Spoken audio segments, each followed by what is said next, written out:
Via Justiça de hoje é sobre o judiciário e a luta antimanicomial.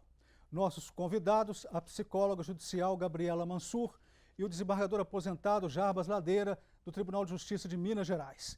Numa parceria da TV Assembleia com a AMAGES, a Associação dos Magistrados Mineiros, o Via Justiça está começando.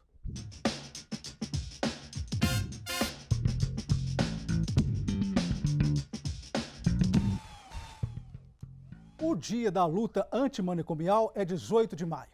Ele foi instituído em 1987 durante o 2º Congresso Nacional de Trabalhadores da Saúde Mental, realizado em Bauru, São Paulo. Naquele dia, foi lançado o primeiro manifesto público a favor da extinção dos manicômios. Desembargador, psicóloga, como o judiciário vê a luta antimanicomial no Brasil? Desembargador. A Lei 10.216 de 2001 ela é denominada até a Lei Antimanicomial ou a Lei da Reforma Psiquiátrica. Ela consumou, ela realizou aquilo que já vinha fermentando na psiquiatria, nos meios jurídicos também, relacionados com assistência à pessoa privada da razão. Isto é, substituir aquela atitude de alijar o paciente da sociedade e esquecer dele por um meio de tratá-lo e reinseri-lo na sociedade através de um tratamento com medicamentos e sem afastá-lo com medidas radicais como o internamento em manicômios. Doutora Gabriela, como que foi o surgimento, então, da luta antimanicomial no país? Vamos lembrar um pouco daquele manifesto, as causas que levaram a ele. Sim, na verdade já havia um grande movimento, né, na Europa, principalmente na Itália, com Franco Basaglia, que chegou a vir a Minas Gerais no ano de 1979, visitou o até então conhecido como Hospital Colônia, na cidade de Barbacena, e foi tomado de um grande horror com a forma de tratamento. Na verdade, a gente não pode dizer nem que era um tratamento, era mais um amontoado de corpos que ali ficavam, instituindo então uma série de denúncias com a violação de direitos a esses pacientes. Então nós temos nesse momento o início de um movimento que culmina, né, em 2001, com a Lei 10.216, então redirecionando o modelo de tratamento ao portador de sofrimento mental. Desembargador, como que o judiciário vem atuando em favor da luta antimanicomial? Logo que surgiu essa lei a que se referiu a Gabriela, em 2001, o tribunal imediatamente criou esse PAI-PJ, o Programa de Assistência Integral ao Paciente Psiquiátrico, para tratamento ambulatorial, fornecimento de remédios e acompanhamento com equipe multidisciplinar. E de 2001 ele veio até 2010, quando foi inserido no programa Novos Rumos e está em plena atividade dentro desse conceito de assistência e cuidado da pessoa privada da razão. O que é o programa Novos Rumos? O programa Novos Rumos começou a princípio com o nome de Novos Rumos da Execução Penal. Se referia à execução penal. E ele foi reduzido o nome para só Programa Novos Rumos, e com a inserção do PAI-PJ, e ele está hoje também em pleno funcionamento lá, sendo coordenador o desembargador José Antônio Braga. Quais são as premissas, doutora Gabriela, do programa Novos Rumos? O programa Novos Rumos, né, eu acho que o desembargador até pode dizer melhor, mas além quando ele se institui no ano de 2010, ele acolhe projetos, né, que vão visar na execução penal um tratamento mais humanizado. Então ele acolhe as APACs, né, desembargador, Exato, que é um grande... APAC. O PAI-PJ, e existe um grupo de monitoramento e fiscalização de penas também, né, desembargador? Exato, fiscaliza institutos prisionais. Porque, na verdade, os presídios não é o judiciário que constrói, ao contrário do que tem gente que pensa, que o judiciário é que constrói presídios ou contrata guardas penitenciários. Isso é função do executivo através da Secretaria de Administração Prisional. Ela era subsecretaria e passou a ser recentemente uma secretaria. Sim. Aí as verbas são dadas pelo governo, pelo executivo, para construir, para fornecimento de alimentação, despesas dos presídios e contratação de funcionários especializados. Doutora Gabriela, como que é o PAI-PJ? Como que ele funciona? Como é o atendimento ao paciente portador de sofrimento mental, não é isso? Sim.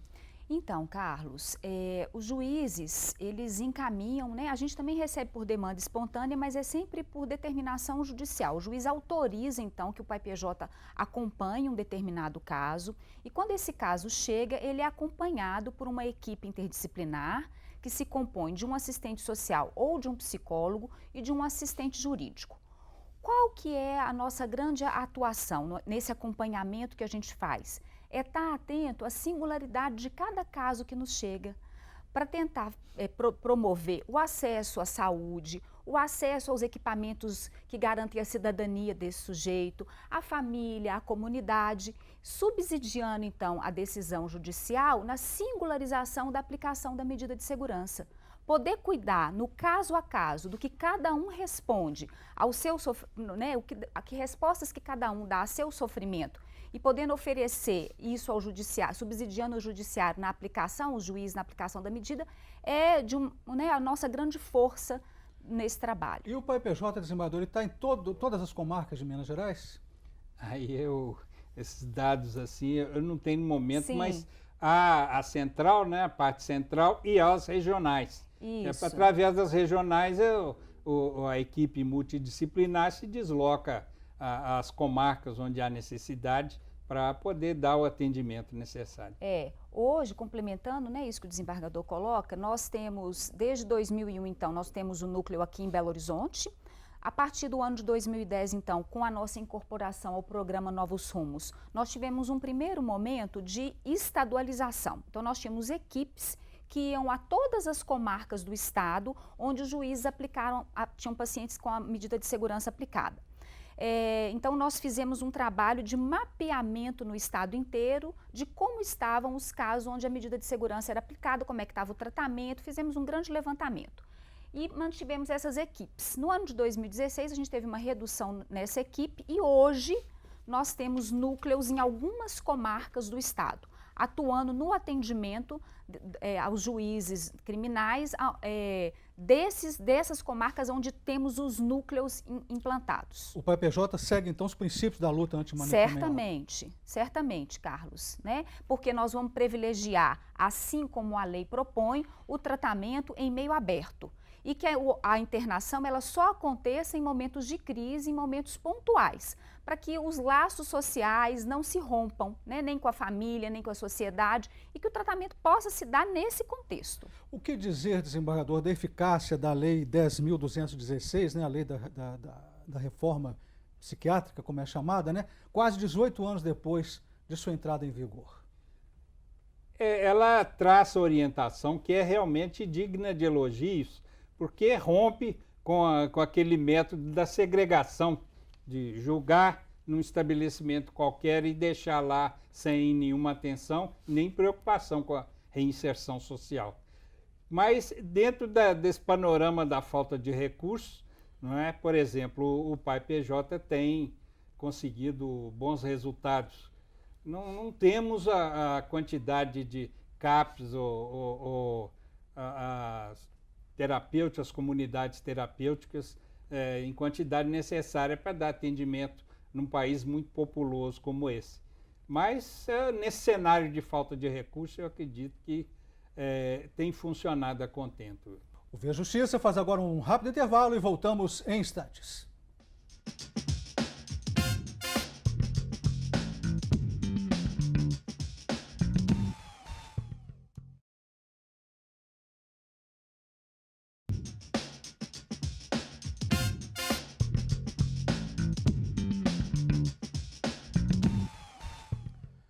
Via Justiça com o tema O Judiciário e a Luta Antimanicomial. Participam do programa a psicóloga judicial Gabriela Mansur e o desembargador aposentado Jarbas Ladeira, do Tribunal de Justiça de Minas Gerais.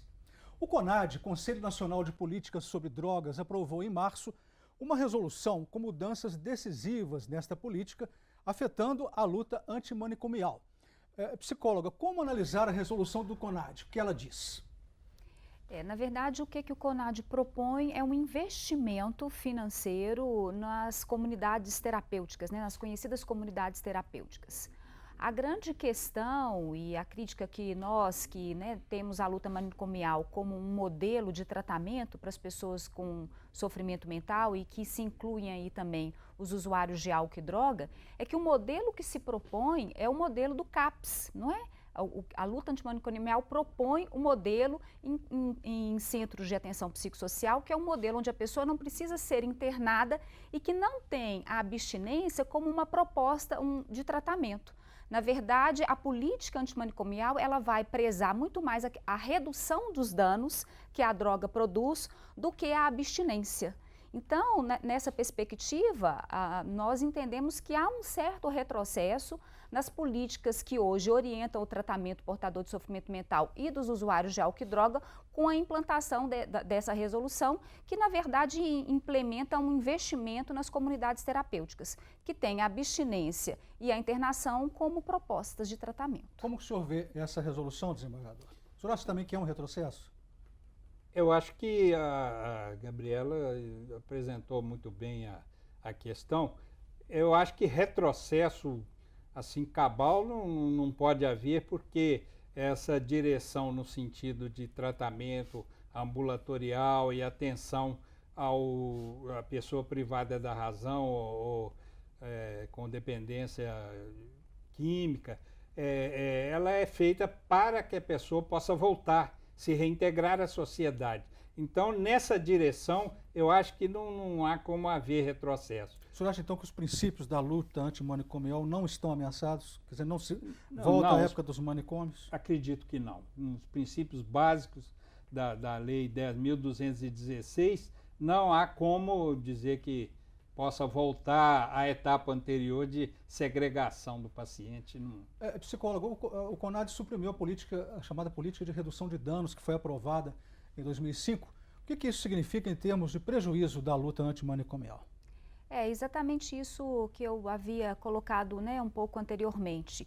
Porque quando você propõe um modelo, que é a comunidade terapêutica, onde o paciente fica internado e tem no horizonte como abstinência, e não a redução de danos, você dá peso mais à droga do que ao tratamento da relação que esse sujeito estabelece com a droga, não é? Porque se você propõe abstinência, você deixa de lado todas as questões de ordem psíquica que produzem esse tipo de relação desse sujeito com o uso da droga. Então, a proposta do CAPS é que ele se trate em família, na comunidade, na cidade. E nessa medida, todas as questões que surgem podem, então, serem propostas formas de intervenção, dando peso na relação que esse indivíduo estabelece e não na droga em si. Por isso que a gente entende que há uma certa dificuldade com a implementação dessa política de investimento em comunidades terapêuticas, tendo em vista a proposta dela, que é a internação e abstinência.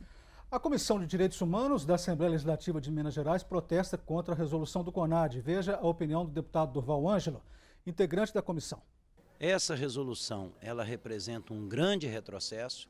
Nós vamos com isso estar incentivando todas as violações de direitos humanos que estão bem expressos na história do Brasil, onde a Daniela Arbex mostrou, a respeito lá da questão de Barbacena, onde internações compulsórias eram feitas até muitas vezes por gravidez numa família dita, de nome numa cidade do interior, ou por perseguições políticas, ou por motivos mais fúteis, de uma reação passageira de um cidadão, de uma cidadã, diante de uma normalidade vivida na vida, ou um momento depressivo, ou um momento de agressividade.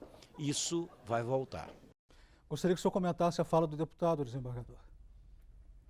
Realmente o foco aí mudou um pouco, como foi salientado. Tinha que continuar na questão da relação do dependente com a droga, não é? Agora, eu acredito que uma mudança cabal não vai, retrocesso completo não vai. Pode ser aqueles pequenos avanços e recursos que acontecem na maneira de encarar o problema. Comentário da senhora sobre a fala do deputado, psicóloga? Né, estamos de acordo, mas eu entendo isso que o desembargador destaca, porque, na verdade, a nossa luta continua, né?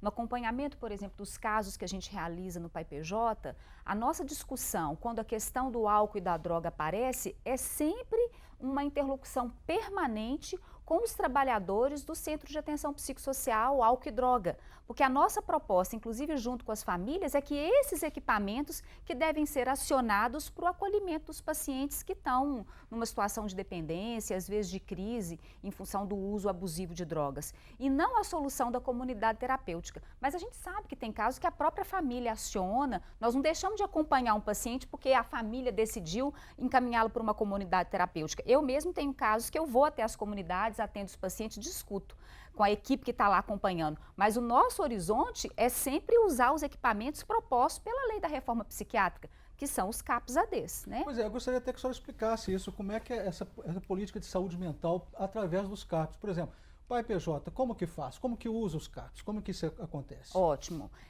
Na verdade, o PAI-PJ ele realiza o acompanhamento do paciente que o juiz encaminha para nós, né? Para que a gente realize esse acompanhamento. Esse acompanhamento ele se dá em articulação com os equipamentos da rede pública de saúde que realizam o tratamento. O PAI-PJ não realiza o tratamento ele acontece nos equipamentos da rede pública, que se compõem do Centro de Atenção Psicossocial, aqui em Minas a gente chama de CERSAM, né, que é o Centro de Referência de Saúde Mental, porque a lei estadual é de 1995 e a lei federal é de 2001, né, então nós temos aqui o que a gente chama de CERSAM, em Minas tem esse nome, mas são Centro de Atenção Psicossocial, que também, além do Centro de Atenção Psicossocial, as unidades básicas de saúde, os hospitais gerais, que às vezes têm leitos também, onde os pacientes por vezes são internados. Então, a gente está em contínua articulação com os equipamentos de tratamento da rede de saúde.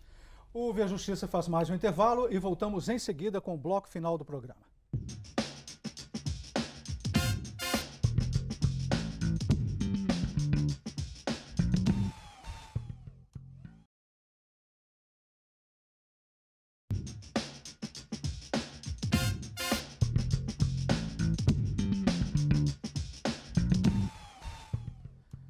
O Via Justiça e a luta antimanicomial no Brasil. Participando do programa, a psicóloga judicial Gabriela Mansur e o desembargador aposentado Jarbas Ladeira, do Tribunal de Justiça de Minas Gerais.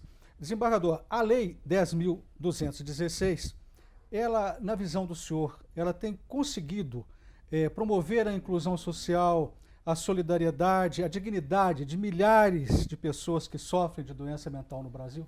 Eu acredito que sim, porque a lei encampou uma orientação que já vinha contra aquela anterior de segregação. Então, só o fato de ter encampado um tratamento junto à própria família e à sociedade e esse atendimento multidisciplinar que foi proporcionado, pelo menos na intenção, tem um lado bastante positivo, que eu acredito que não tem mais retorno. Agora em diante é só aperfeiçoar e reforçar com recursos materiais que são muito importantes para poder implantar os CAPs também, né? Vamos ver agora o que pensa a população de Belo Horizonte sobre a decisão do CONAD.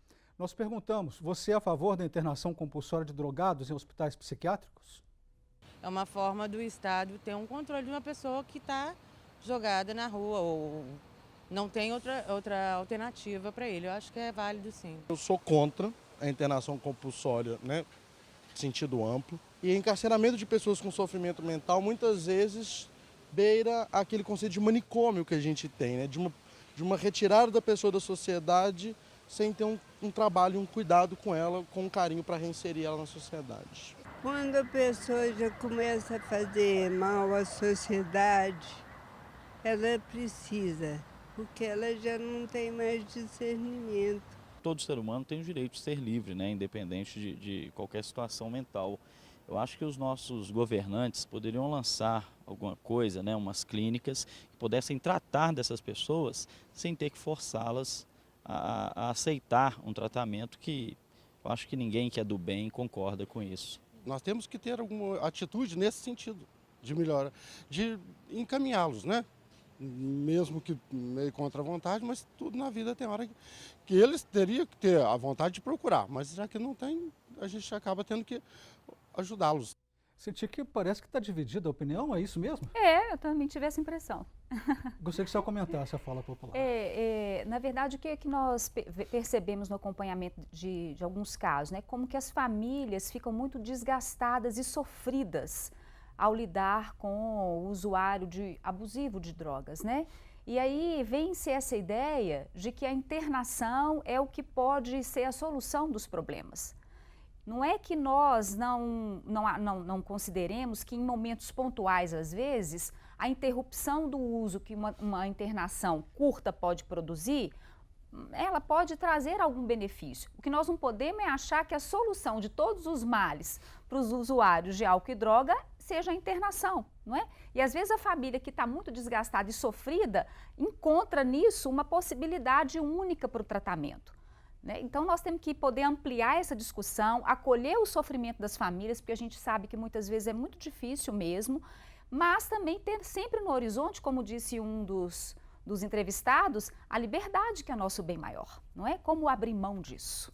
A opinião do senhor sobre a fala popular, desembargador? Eu gostei muito da entrevista daquele cidadão que chamou atenção para isso mesmo, para cuidar dele em liberdade, cuidar do paciente em liberdade, não procurar logo de saída tirar a liberdade e segregá-lo. Ele falou muito bem. Eu acho que representa a opinião de maior bom senso com relação a esse tratamento. Nós fizemos uma pesquisa sobre a introdução no ordenamento jurídico brasileiro da internação psiquiátrica compulsória. Parece que foi no decreto de 1934, é isso? Os senhores acompanharam isso? 1934, internação compulsória psiquiátrica geral, né? Ah, sim. Então, lembrando Barbacena, como os senhores citaram, a senhora citou, ali tinha médico para tratar? Hein, desembargador? Não. Eu acho que 1934 era uma época atípica de ditadura, quando a famosa declaração do presidente Washington Luiz, que dizia que a questão trabalhista era uma questão de polícia, quer dizer, tudo se pensava em termos de arbitrariedade, de segregação, de prisão. Então, eu não duvido que a questão do tratamento de pessoas com distúrbios mentais fosse nesse mesmo estilo. Tanto assim que surgiram esses hospitais, os chamados manicômios, que segregavam também, porque não se pensava naquela época em tratamento sistemático, em cuidar da pessoa com atenção àquele ser humano. Quer dizer, era tirar da sociedade. Era eliminar, jogar para fora da sociedade para eliminar a preocupação e esquecer do que está acontecendo com a pessoa lá. Porque não há interesse em recuperá-la, em melhorá-la, então... Considerações finais, começando com a senhora psicóloga.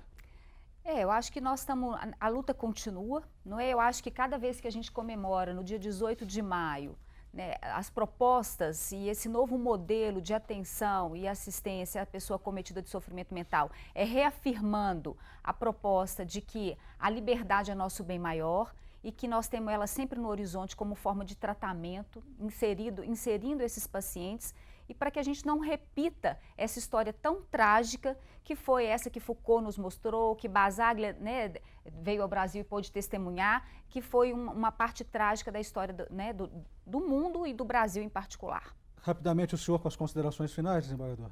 Eu acho que nós devemos prestigiar os termos da Lei 10.216, no sentido de poder dar uma assistência eficiente às pessoas portadoras de distúrbio mental ou dependência química, através de órgãos como os CAPs, ou cooperando também, inclusive materialmente, com as comunidades terapêuticas.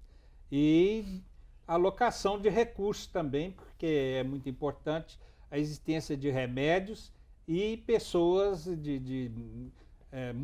equipes multidisciplinares para poder apoiar esses dependentes. Muito obrigado ao senhor, muito obrigado à senhora pelas participações. O Via Justiça de hoje termina aqui.